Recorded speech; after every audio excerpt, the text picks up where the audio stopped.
Very swampy. Very.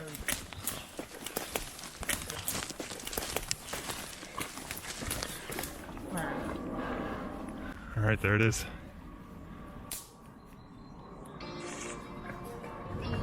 In the woods of Rhode Island, sitting alone in a swamp, are the abandoned remains of a plane crash from over 40 years ago. It's a secret piece of history, so we went to go find it.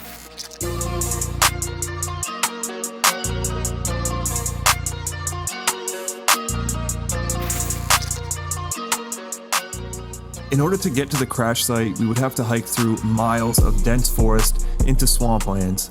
There are no major roadways or trails near it, and the plane was too deep into the woods to be recovered. After months of research, it was time to make the hike. We started around 4 p.m. in order to get to the plane at golden hour, and planned to return as the sun was setting around 8 p.m. Now, before we continue on, I'm sure you have a few questions, right? Like, why is there an abandoned plane crash in the first place? Okay, let's take it back in time. It was a cold autumn morning, and this exact model twin propeller plane was flying to New Jersey. It was a 1956 model Aero Commander, powered by 2 Lycoming piston engines. This was one of only 99 built. The most interesting fact, though, is that the NTSB conducted a study of 477 planes, including this model, and found that it had the second highest engine failure and crash rate among twin prop planes at the time. As for this plane, there are several factors that led to what happened next, most being weather-related. Let's go inside the cabin to get a better idea. This is the same cabin that we'll see later when we get to the plane, so remember what this looks like. There were 2 pilots and 4 passengers on board. At some point within 100 miles of the origin point, traveling at around 10,000 feet, the pilots encountered some trouble. If we look at the official crash report, we get a pretty clear picture of what happened. The type of accident is listed as engine failure or malfunction, with probable causes listed as pilot error, either by inadequate pre-flight preparation or improper operation of the plane, or weather conditions. It was reported that the de-icing equipment either malfunctioned or was used improperly. This may have caused the carburetor to freeze, which supplies fuel to the engines. This likely led to a partial power loss of one engine, and then complete flameout, meaning no fuel in the engine. Unable to maintain a safe altitude, the crew attempted an emergency landing with one engine when the aircraft stalled and crashed in the swamp. 1 passenger was killed, while the 5 other occupants were injured. With this in mind, we weren't sure what the crash would look like, especially since it had been there for decades. It was just a matter of being able to find it. We had the crash site narrowed down to an area of 2 square miles for months, and only found more precise coordinates days before this trip. We were going after 3 days of heavy rainfall, and it being in a swamp, expected more water around the plane.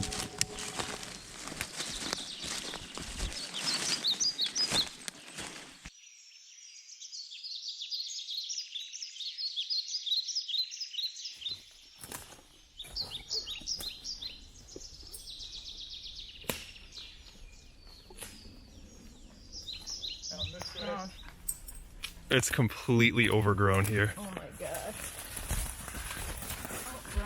Oh, this is gonna be rough.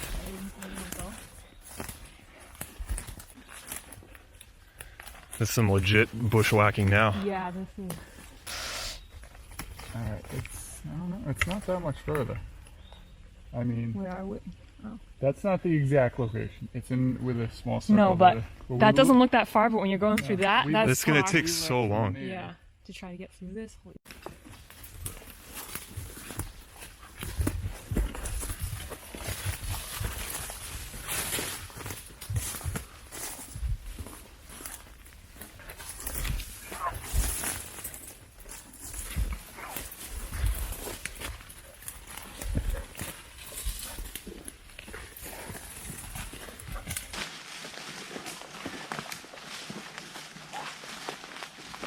At this point, we knew we were close because we began walking through patches of water. I'll not hit you in the face with that. Yeah, And then, finally, we could see the white plane through the growth. Yeah, to the left is very wet. So we can see the plane. How did first responders get out here? I know, that's crazy. I mean, I guess in the fall or winter, it was probably way easier to see it. Oh yeah. Oh my god. Okay, that thing is huge. All right, there it is.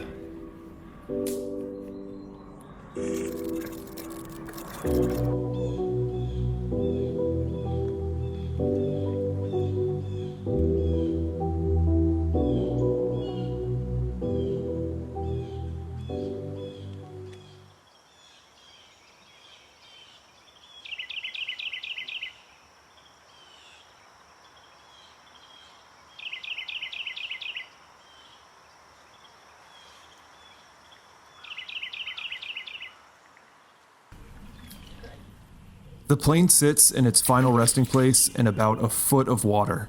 When it hit the tree canopy during the crash landing, the right wing was completely sheared off and the plane was flipped upside down.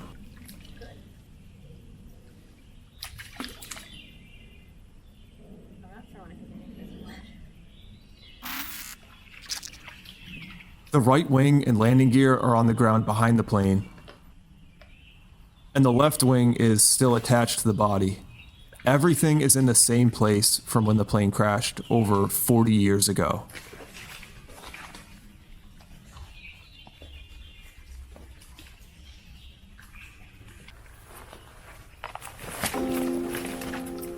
I was surprised at how big the plane was and how it was in relatively good condition for its age.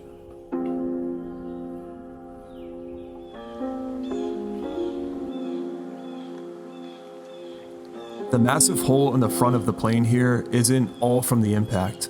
This is where first responders ripped away at the cockpit to gain access to the crew and passengers inside.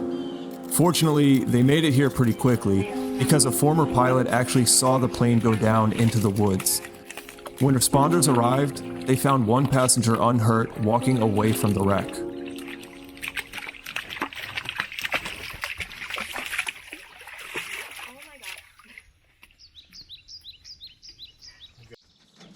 We got Han investigating. The front of this is just shredded.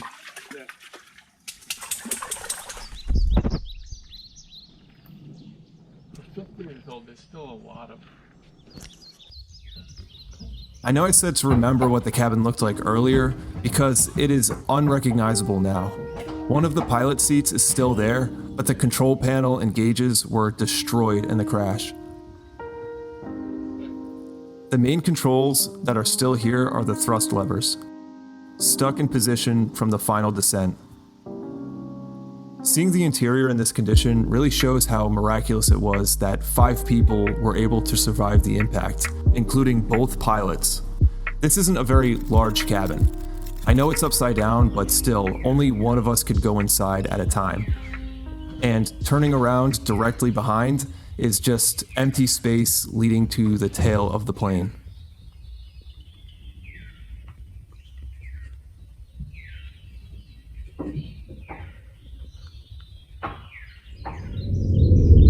I'm sure you're thinking, okay, if everything is still here, then where are the engines?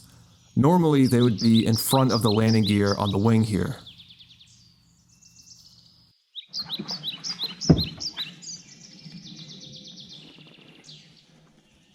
The engine's just missing? Because the engine would be in here, right? It was reported that the engines were ripped from the wings during the crash, and they were probably recovered afterwards, likely for the investigation. Either way, we couldn't find them anywhere.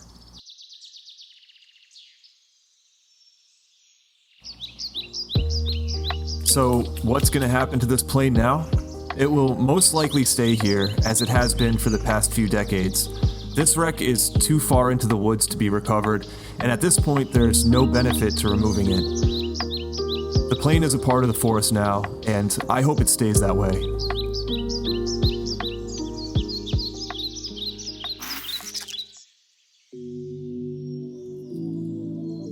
With the sun starting to set, we had to head back, leaving the plane exactly how we found it. It was definitely the strangest abandoned place I've been to, partly because of the journey to get there, but mainly because of what had to happen for the plane to get here in the first place. Within 50 yards of walking away from the plane, it's nearly invisible in the woods. The hike back was a bit easier since we were able to follow an old deer track.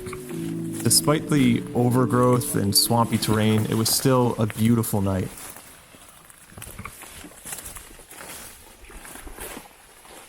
This is definitely a deer trail.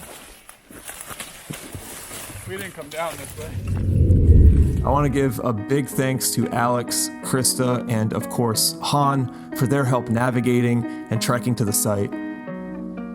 And also for having a first aid kit with them. I took a drone propeller to the finger while grabbing it before it landed in the water, so shout out to them for all their help.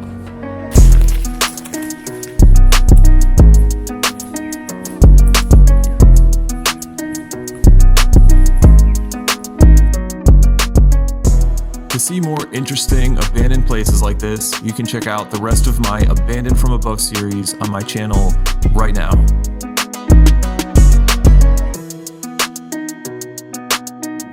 Thank you very much for watching.